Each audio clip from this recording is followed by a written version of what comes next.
The phone rang on a Tuesday morning in late October. 3 years and 4 months after I buried my husband of 41 years. I remember the exact date because I had just come inside from raking leaves in the backyard. Edward always did the leaves, every single fall without fail, and that was the first year I had done it alone without crying. I considered that progress. I set down my gloves on the kitchen counter, poured myself a glass of water, and the phone rang. I didn't recognize the number, but something made me answer it anyway. Mrs. Calloway? This is Harold Whitfield. I was your husband's accountant for nearly 20 years. I knew the name, of course. Edward had spoken of Harold often. A quiet, precise man who Edward trusted completely.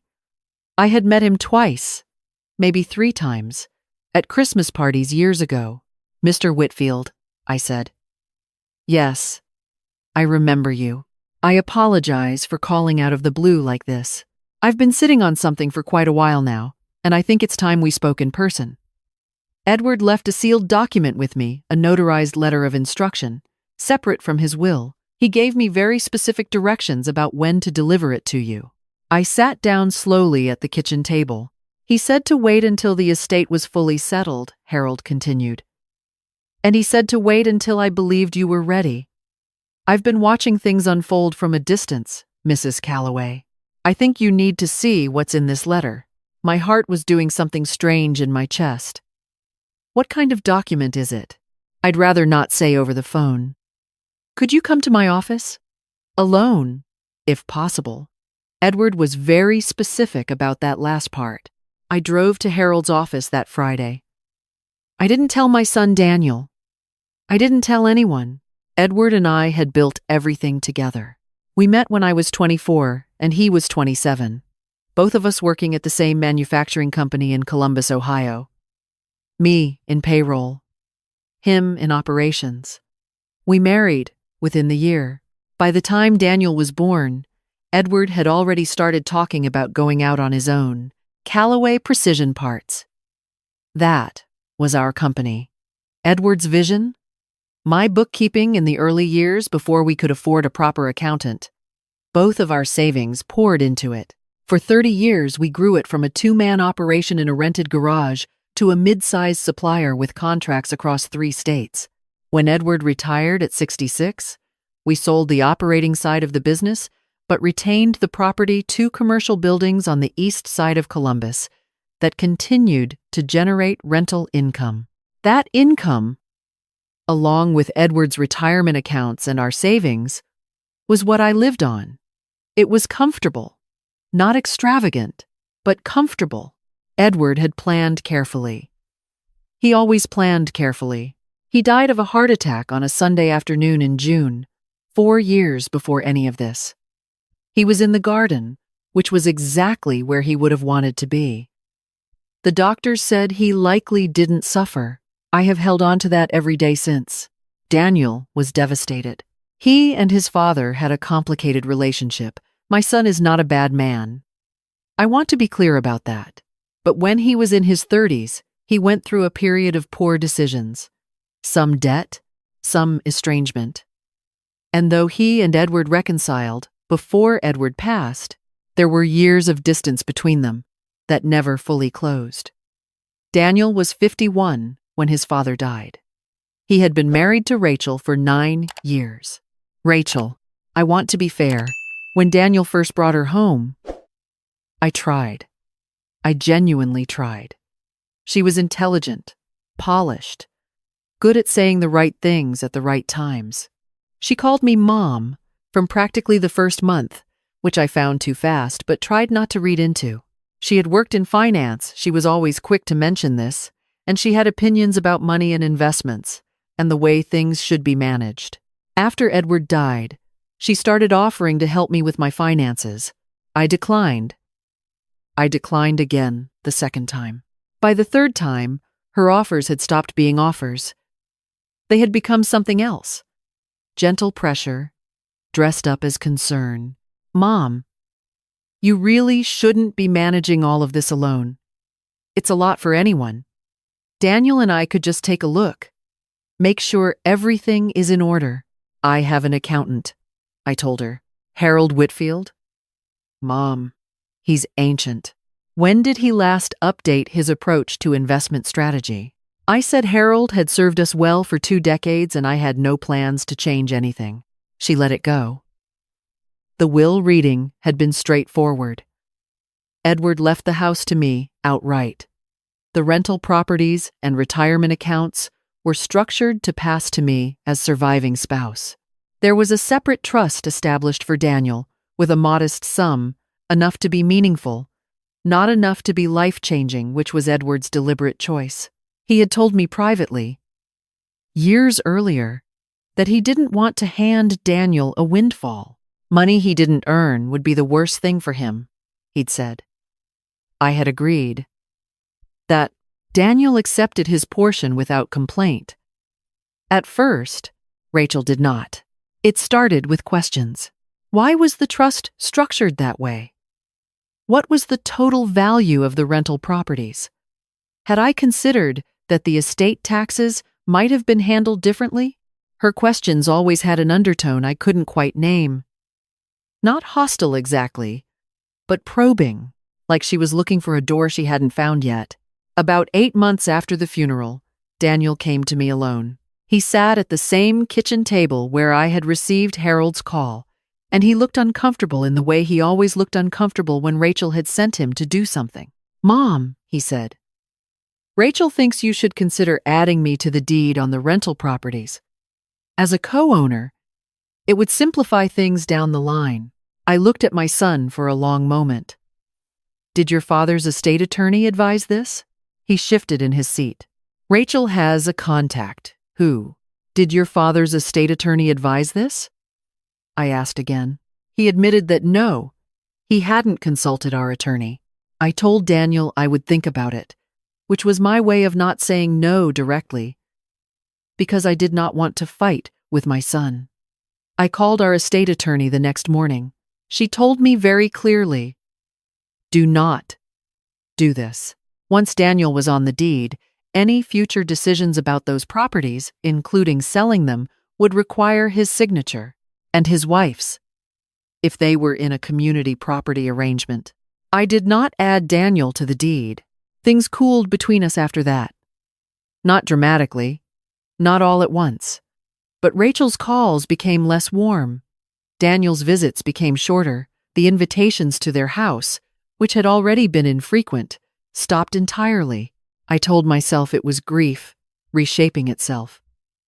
I told myself that families fracture after loss, and sometimes mend again.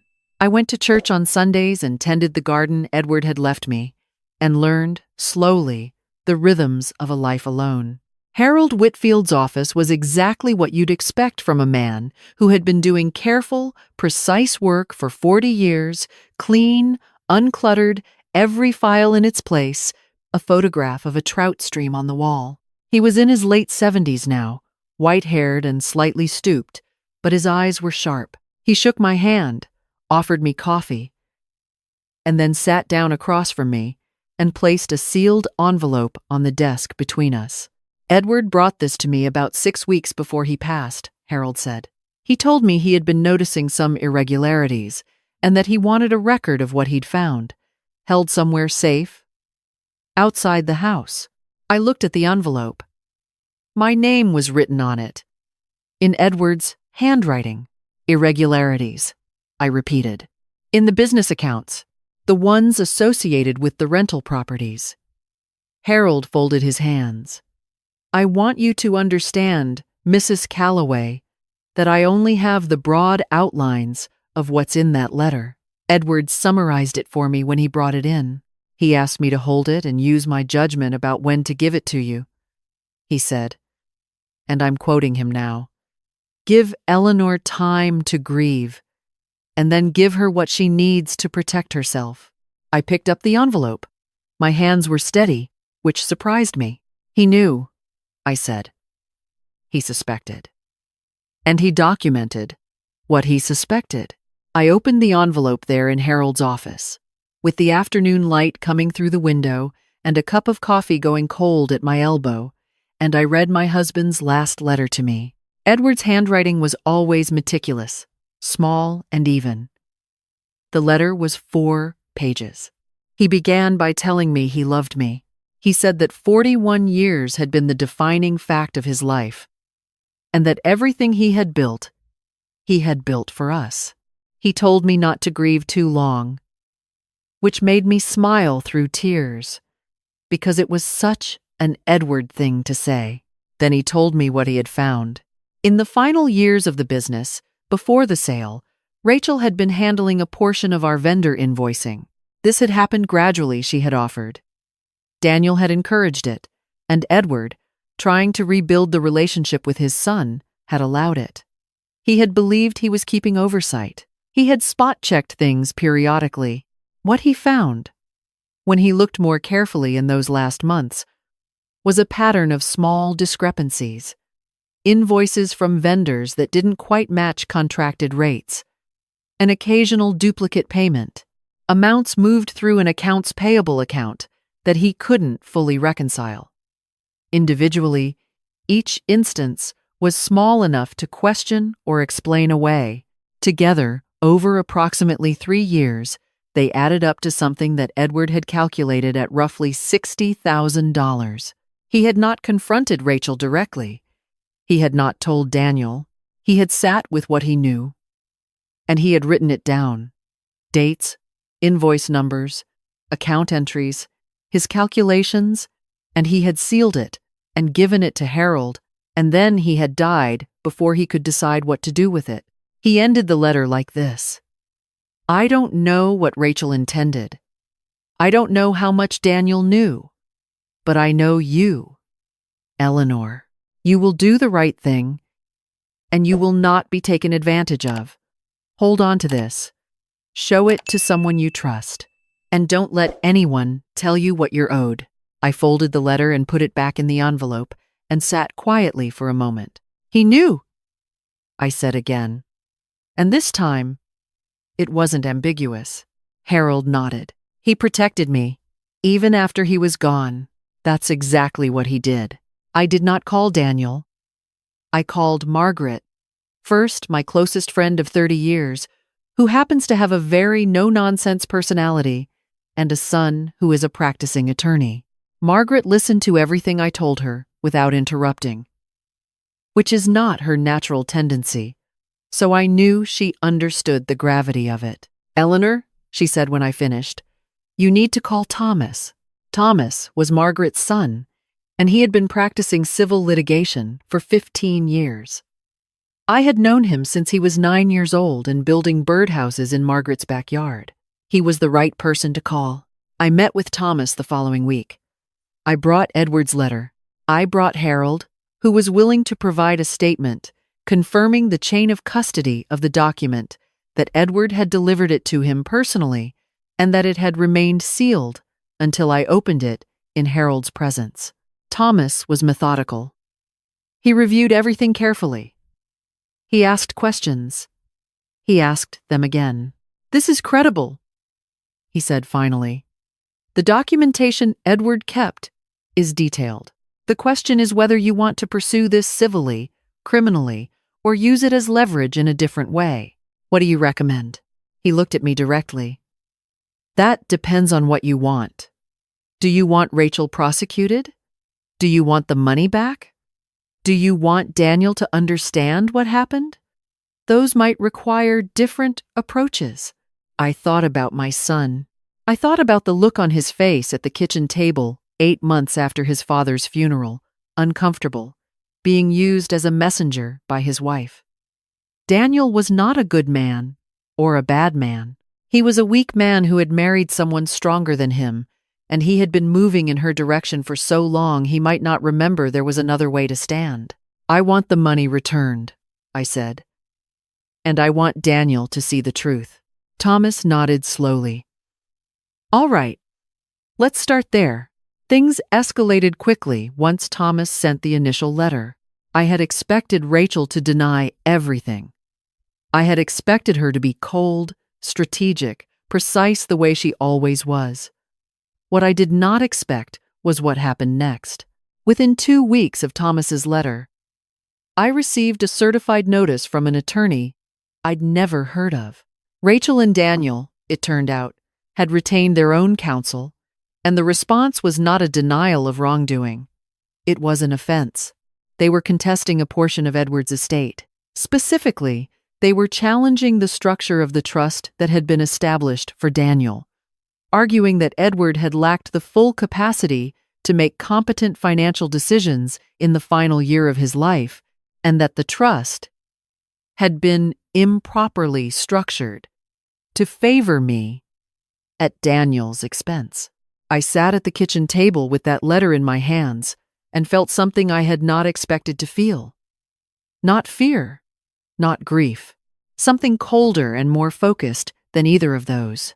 They knew that Edward's letter existed. Thomas had referenced it in his initial communication, carefully but deliberately, and their response was to attack Edward himself, to claim that the man who had planned everything, who had written 4 precise, loving, carefully documented pages 6 weeks before his death, had not been in his right mind. I called Thomas. "They're going on offense to get you to back down," he said. "It's a common tactic.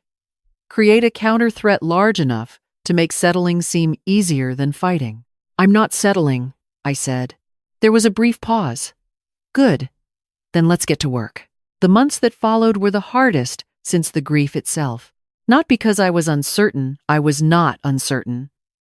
Not for a single day, but because the process was exhausting in the particular way that legal battles are exhausting. Paperwork, depositions, waiting most of all. Daniel called me once in December.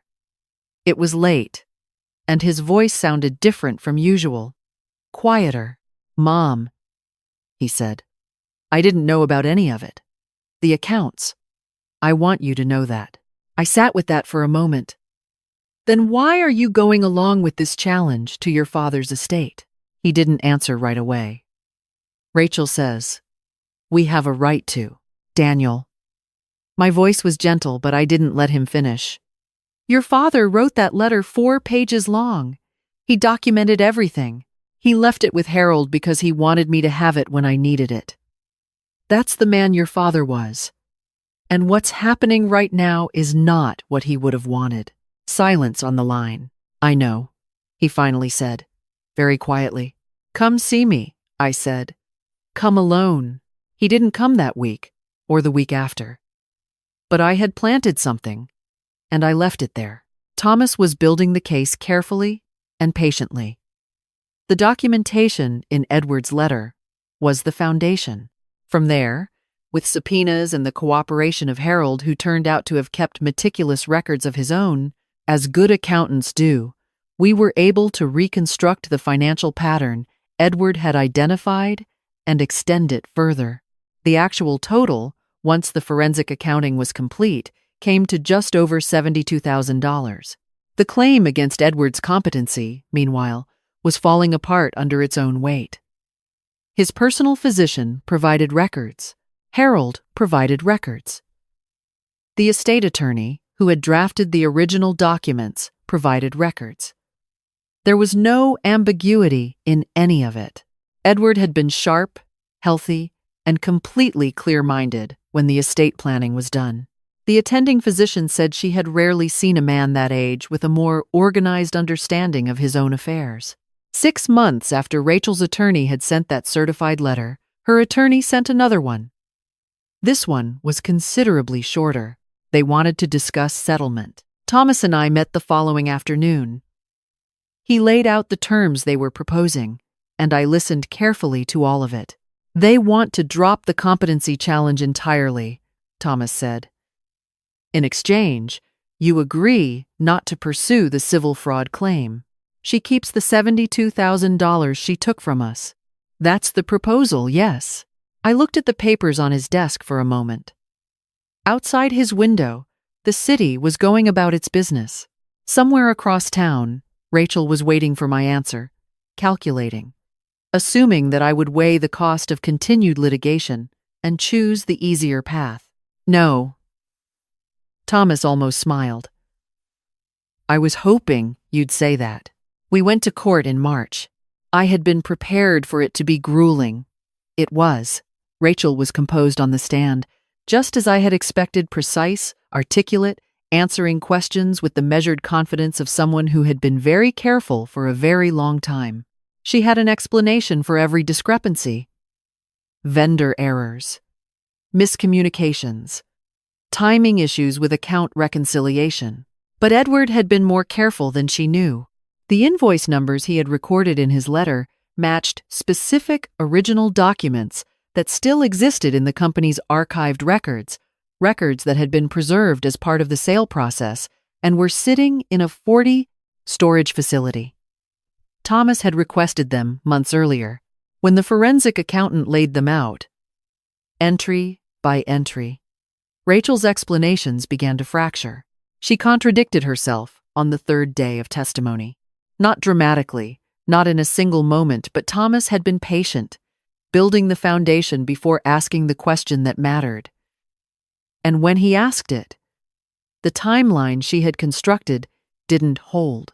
I watched the judge's face during that testimony. I had learned, over those months, to read courtrooms the way Edward had taught me to read balance sheets with patience, looking not for the dramatic moment, but for the accumulation of small truths. I believe the judge made up his mind that afternoon, though the ruling came 3 weeks later.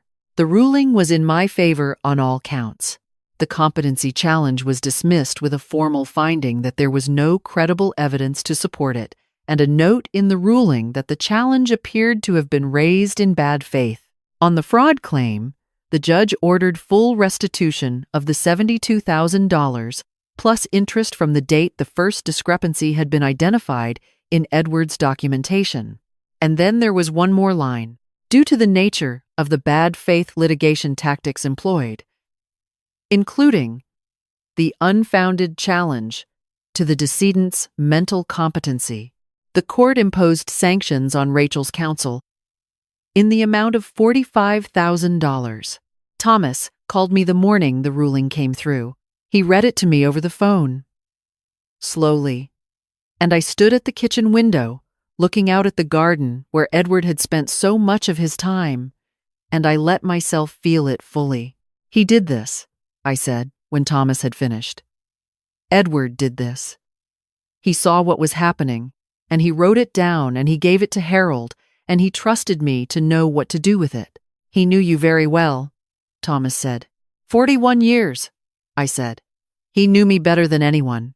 Daniel came to see me 2 weeks after the ruling. He came alone, just as I had asked months earlier. He sat at the kitchen table, the same table where so much had happened. And he looked like a man who had been carrying something very heavy for a very long time and was finally setting it down. He told me he hadn't known the full extent of it. I believe him. I believe he had known something was not right and had chosen not to look directly at it, which is a different kind of wrong but not the same as Rachel's. He was 52 years old and he looked, that afternoon, about 12. "I'm sorry, Mom," he said. I poured him coffee and sat across from him. "I should have come sooner." "Yes." We sat in silence for a while. There was a lot that couldn't be repaired quickly, if it could be repaired at all. I understood that, but he was my son, and he was there. And outside the kitchen window, the early spring was beginning, and the garden was waiting. "Your father loved you," I said. That was never the question. Daniel nodded, looking at the table. The trust he set up for you, the structure he chose, that was him doing what he thought was best for you. Not punishing you, taking care of you in the way he believed you needed. He was quiet for a long time after that. Then he said, "He was probably right." That was the most honest thing I had heard from my son in years. Rachel and I have not spoken since the ruling. I do not expect that to change. I understand that she and Daniel are in a difficult place that is between them. And whatever comes of their marriage is not my business. What is my business is this house and this garden and the life Edward and I built over 4 decades which belongs to me, not because a judge said so, though a judge did say so, but because we earned it. Together. Every year of it. There is a framed photograph on the mantel in the living room. Edward and I, on our 25th anniversary, standing in front of a lake in Vermont, both of us laughing at something the photographer had said. He is 63 in that photograph. He has no idea, at that moment, that he has 11 years left. He is just laughing. I pass that photograph every morning and every evening. Some days I talk to it, which I suspect Edward would find both touching and slightly ridiculous, which is exactly the kind of thing he would never say out loud. He planned for everything. He documented what he found. He trusted Harold to hold it, and trusted me to know what to do when the time came. He gave me what I needed to protect what we had built, even when he was no longer here to do it himself. That was the man I married. That is the man he stayed until the very end. I had fought, and I had won. But more than that, I had been loved well enough and long enough that when I needed it most, that love was still there, still working, still looking out for me. There is no word for that except what it is. It is everything. If you are watching this and you are going through something similar, family members who see your loss as an opportunity, and people who mistake your grief for weakness, I want you to hear this clearly. Grief is not weakness. Patience is not weakness. And the love of a good partner does not stop protecting you simply because they are gone. Document everything. Trust the people who earned that trust over time. And do not let anyone rush you into decisions that will cost you what you spent a lifetime building. Edward always said, "The truth is patient. It will wait as long as it needs to." He was right about that. He was right about most things. Thank you for being here with me today. If this story meant something to you, I hope you'll stay for the next one. There is always another chapter worth telling.